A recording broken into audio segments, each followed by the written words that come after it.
Now, speaking of animals, when our pets get sick, we of course take them to the vet. But what about wild animals and even exotic animals out in the Alaskan frontier? Well, there is only one person that comes to my mind, and that is Dr. Dee Alaska Vet. Who do you call when the reindeer, owls, chinchillas, moose, and other extraordinary animals of the world need help? Well, the Alaska Vet, of course. Dr. Dee Thornell travels across glaciers and mountains in sub-zero temperatures and has made it her life's mission to care for the wild and domestic animals of America's largest state. And now we can watch her on her journey, and Dr. Dee joins us now. Thank you so much for joining us, Dr. Dee. Thanks for having me. Well, Dr. Dee, you have such an interesting background, so kind of tell our viewers how you came to be the Alaska Vet. Well, 33 years ago, I went to Alaska. I liked it, and I stayed and started in the back of a pickup truck, going around everywhere there was a road, and doing spays and neuters on everything from a normal surgical table to church pews and everything else. So, and I've just expanded my practice now to I have a 13,000 square foot building, and I've got my pilot's license to fly where I need to. That's incredible. So, and I know I said a little bit in the intro there, but you really do come across all sorts of animals, many of which, you know, a lot of us will never see in our lifetime. So kind of tell us some of the most unique animals that you get to work with.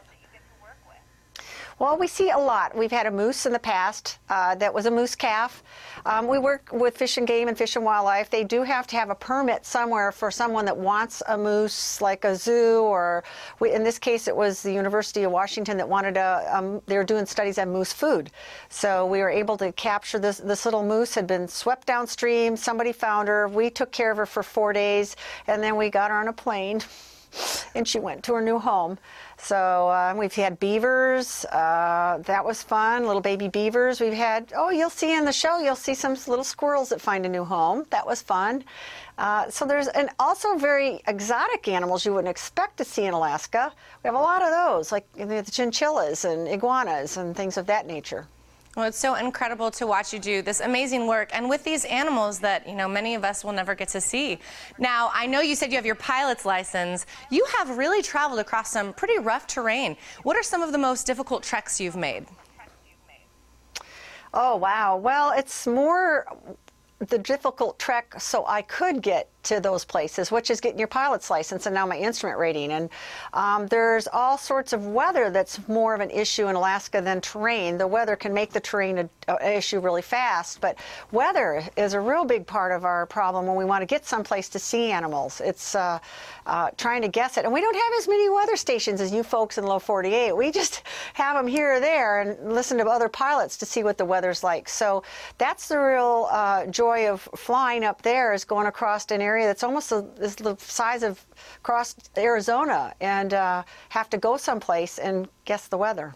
Right. Well, it's absolutely beautiful land as well, and we're so fortunate that you've kind of invited viewers to follow you along on these amazing journeys that you take. What are some more things that we can kind of expect from the series?